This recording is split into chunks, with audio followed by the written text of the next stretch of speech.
आज जा रहे हैं तुमको हम कहाँ लेके पता है? तुमने किया हुआ है इसलिए जहाँ पे हम आईएएस की तैयारी करते थे, जहाँ मेरे और पापा की दोस्ती थी। तो हॉस्टल दिखाएंगे, यहाँ क्लासेस करते थे वो दिखाएंगे। बेसिकली तुमको आज से 15 साल पुराने वाले जगह ले जा रहे हैं, ठीक है? ओके। सालों बाद मैं उस जगह पे पहुंची जहां पर मैंने की थी आईएएस एग्ज़ाम की तैयारी। जहां पर जिन टीचर के अंडर में मैंने तैयारी की थी, वो एक टीचर ही नहीं बल्कि मेरे मेंटोर, मेरे गाइड, मेरे गार्जियन सब कुछ हैं। जहां मेरी सालों पुरानी दोस्त रहती है और वो जगह है दिल्ली। हेलो नमस्ते माई करछी से कलम तक फैमिली, मैं हूँ रचना। और एक लेडी होकर के आप इस बात को बेहतर समझ सकती हैं कि जब सालों बाद हमें मौका मिलता है कि हम पुराने लोगों से मिल सकें तो वो फीलिंग क्या होती है। मुझे भी ज़्यादातर ये मौके नहीं मिल पाते हैं क्योंकि हम लेडीज़ जो हैं वो बच्चों की स्कूल के साथ बंध जाती हैं। बट रक्षाबंधन के टाइम में मुझे फिर से मौका मिला और मैं, मेरे हस्बैंड और रचित निकल गए दिल्ली। दिल्ली एक ऐसी जगह है जहाँ पर मेरे और मेरे हस्बैंड की मुलाकात तो हुई ही थी, लेकिन इसके अलावा वो जगह है दिल्ली जहाँ मैंने आईएएस एग्ज़ाम की तैयारी की। मेरी ज़िंदगी का जो टर्निंग पॉइंट था वो था दिल्ली का मुखर्जी नगर। और मुखर्जी नगर में ही मेरे टीचर, मेरे गाइड, मेरे बड़े भाई रजनीश राज सर वो हैं जो हमारे लिए फैमिली थे, फैमिली हैं और फैमिली हमेशा ही रहेंगे। और साथ ही साथ दिल्ली में मेरी बरसों पुरानी फ्रेंड रहती है। तो कुछ लोगों के लिए सरप्राइज़ था दिल्ली विज़िट, कुछ लोगों को पहले से पता था। तो सबसे पहले मैं और रचित और मेरे हस्बैंड गए मेरी एक स्टूडेंट के पास, जिसको मैंने तैयारी करवाई है बीपीएससी की, जब मैं कोचिंग पढ़ाती थी तब। और रचित को भी उससे मिलके बहुत अच्छा लगा, उसको भी हम लोगों से मिलके बहुत अच्छा लगा। उसकी शादी हो गई है। अरे रेड उठाई थी, चांस है और क्या चाहिए? आपका दादा से बाहर की अंकु मौसी जैसा है, अंकु मौसी का ही तो। सबसे अच्छा नहीं लग रहा।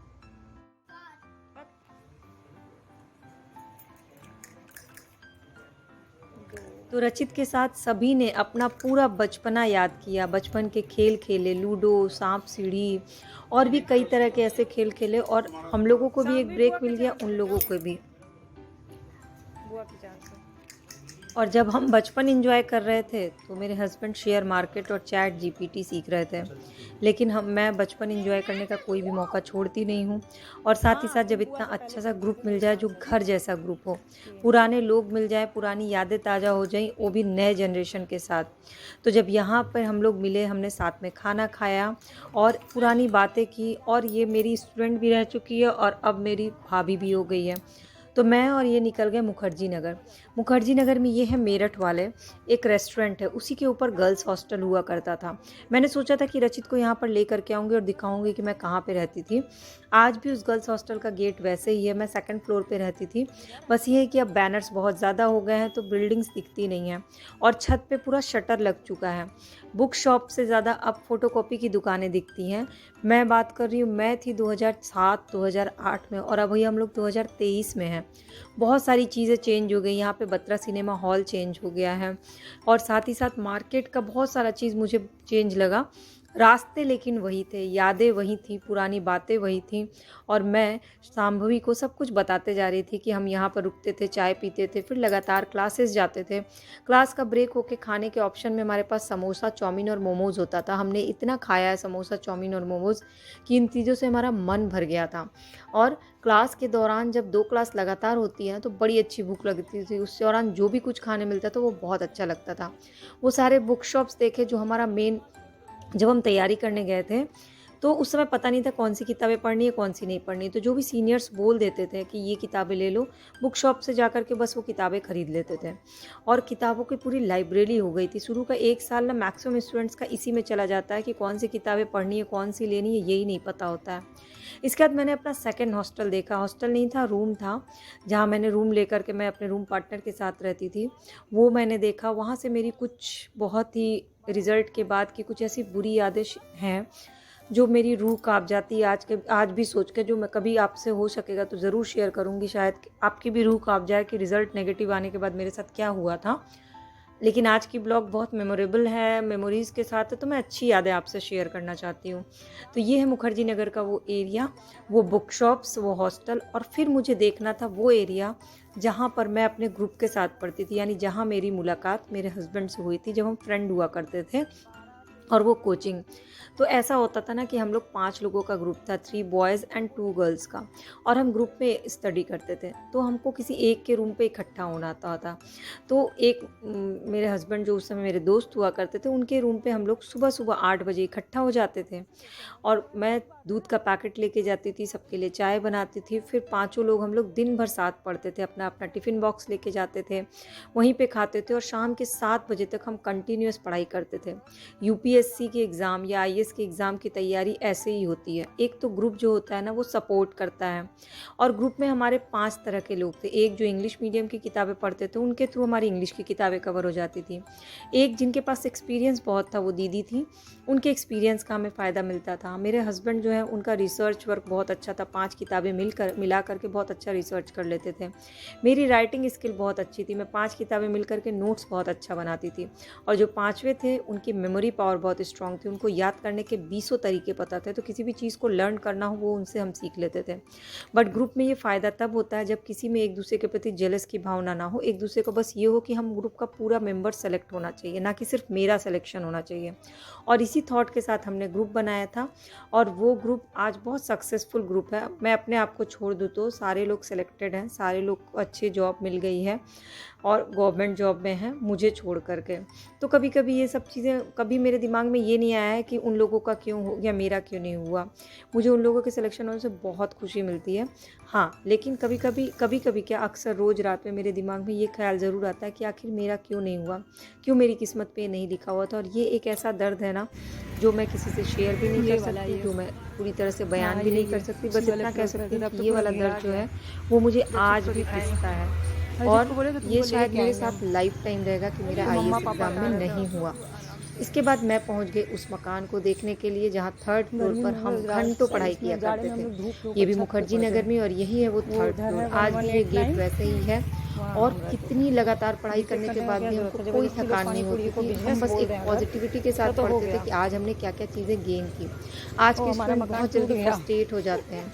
हमें भी फ्रस्ट्रेशन होती थी, बट हम सब एक दूसरे से अपनी फ्रस्ट्रेशन शेयर करके अपनी फ्रस्ट्रेशन को उसी समय खत्म कर लेते थे। इसके बाद मैं अपने तीसरे हॉस्टल गई, और जब उस हॉस्टल गई तो मुझे बहुत बड़ा झटका लगा, क्योंकि वो जो मेरा रूम था, वो पूरी बिल्डिंग ही वहाँ से गायब हो गई। और यहाँ जो लैंड लेडी रहती थी वो मुझे बहुत प्रताड़ित करती थी, बहुत ज़्यादा प्रताड़ित करती थी। और उनकी बिल्डिंग देखकर मेरे मुंह से पहला थॉट ये निकला कि मुझे इतना प्रताड़ित किया मेरे और मेरी रूम पार्टनर को, कि इनका मकान ही चला गया। इसके बाद मैं गई अपने सर के यहाँ, रजनीश राज सिहांता आईएएस, उनके यहाँ गई। और मुझसे ज़्यादा एक्साइटेड रचित था, जबकि रचित की भी सालों से मुलाकात नहीं हुई है, लेकिन पता नहीं क्यों उसको भी वो वाले कहते हैं ना फीलिंग, घर वाली फीलिंग ऑटोमेटिक सुनते सुनते आ गई थी कि हाँ मुझे वहाँ जाना है, वो मेरा घर है। और फिर उसने भाभी के साथ खूब खेला, फिर हम लोग भी खेले। सर एक्चुअली मेरे बड़े भाई भी हैं, सर मेरे टीचर हैं, गाइड हैं, और भाभी के साथ भी मेरा बहुत सारा रिलेशन है। मतलब एक टाइम ऐसा होता है जब हम सिर्फ पढ़ाई लिखाई की बातें करते हैं, मैं और सर, बट एक टाइम के बाद होता है कि हम पर्सनल अपने स्पेस में रहते हैं, और वो वाला जो फैमिली टर्म्स होता है ना वो शेयर करते हैं। तो इसको समझना बहुत मुश्किल है बहुत लोगों के लिए, बट यही मेरी पूरी फैमिली है। दिल्ली में अगर फैमिली के नाम पे बोलूँ, सालों से जो है वो यही फैमिली है, और इससे यही अपनापन आज भी मिलता है। इसके बाद हमने सर की ऑनलाइन क्लासेस देखी, क्योंकि कोविड के बाद से ना सर ने ऑनलाइन क्लासेस देना शुरू किया, और उन्होंने इतनी अच्छी अपनी क्लासरूम बनाया, बड़ा सा स्क्रीन लगाया, बहुत इंस्पायरिंग लगा मुझे।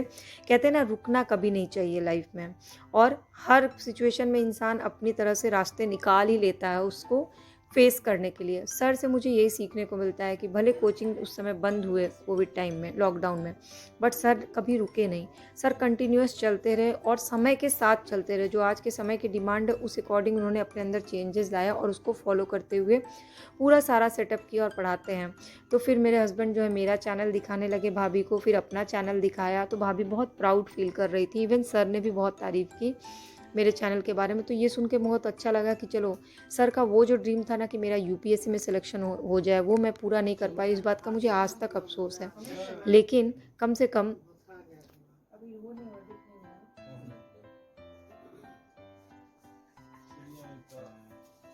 तो आप लोग जब भी अपने फैमिली या फ्रेंड्स से मिलते हैं बहुत टाइम बाद, तो रात में देर रात बातें करना, कॉफ़ी चाय पीना, ये ज़रूर करते होंगे। लेकिन इसके अलावा और क्या करते हैं या आपके बच्चे क्या करते हैं, मुझे ज़रूर बताइएगा। हम लोग तो कार्ड्स खेलते हैं या पुरानी बातें करते हैं या बचपन में चोर सिपाही राजा मंत्री खेलते हैं, और ये अगले टाइम के लिए फिर से मेमोरी बन जाती है। तो प्लीज़ ये मुझे कमेंट करके ज़रूर बताइएगा। और अगर आपको किसी से मिलने का मौका मिले पुराने फ्रेंड से, तो आप किससे मिलने जाना चाहिएगा, नीचे कमेंट करके ज़रूर बताइएगा। और मेरी इस ब्लॉग में जितने भी लोगों से आप मिले हैं, वो सब मेरे, कहते हैं ना, इमोशनली सपोर्ट के जो पिलर्स होते हैं, ये वो लोग हैं जो मेरे पिलर्स हैं। और आपकी लाइफ में भी ऐसा कोई ना कोई पिलर ज़रूर होगा जिसने आपके हर समय पे आपको स्ट्रांगली सपोर्ट किया होगा।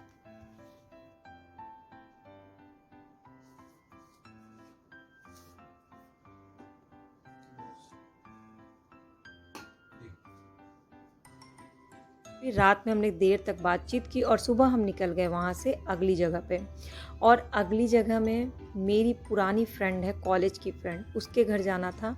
उसकी भी एक बहुत अच्छी स्टोरी कि वो एक्चुअली मेरी फ्रेंड है और उसकी शादी मैंने अपने ग्रुप के एक मेंबर से कराई।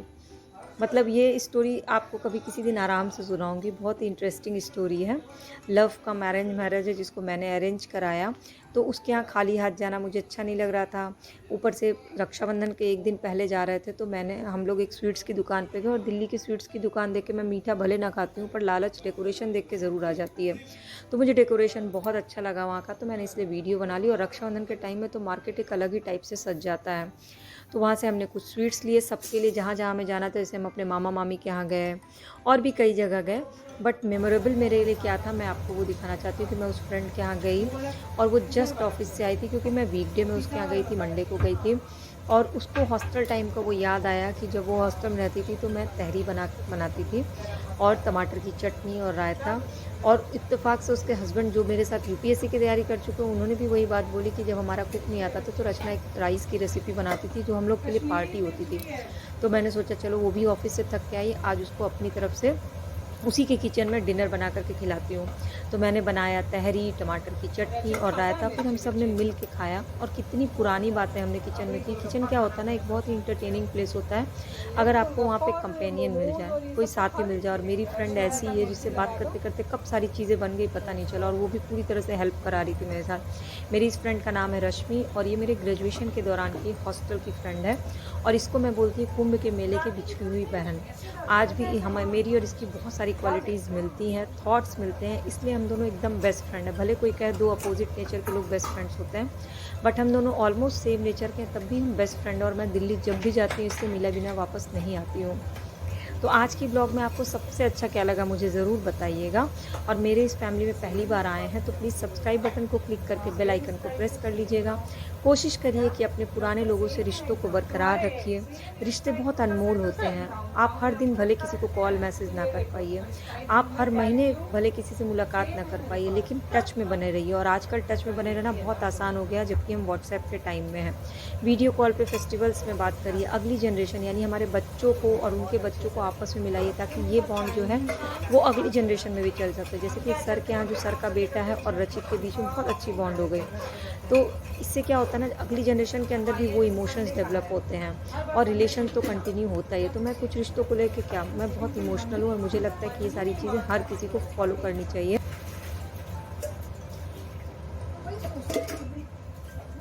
कोई आता भी है तो लोग अपने बड़ा अच्छे से मतलब मेहमानों को मैनेज कर लेता है।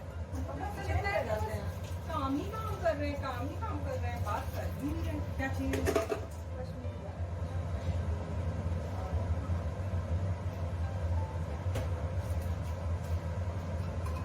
और चाहिए अदरक लहसुन के हटा ले, इसमें चटनी में डालेंगे काट के ना। हाँ, हरी मिर्ची के साथ ही चावल तो मिले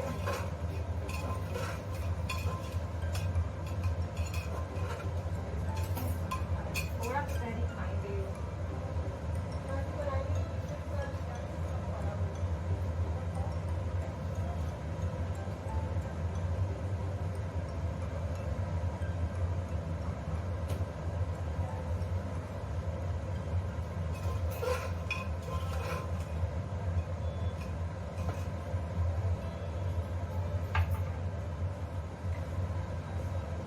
नीचे कमेंट करके ज़रूर बताइएगा कि आपको अगर मौका मिले तो आप सबसे पहले किस पुरानी फ्रेंड या किससे मिलना चाहिएगा, और आप मेरी ब्लॉग कहाँ से देखते हैं। तो तहरी तैयार हो गई, साथ में चटनी और रायता भी तैयार है, प्याज भी काटा, सलाद काटा, और फिर हम साथ में सेल्फ़ी लेकर के हर जगह से हम मिलते मिलाते निकल गए दिल्ली से।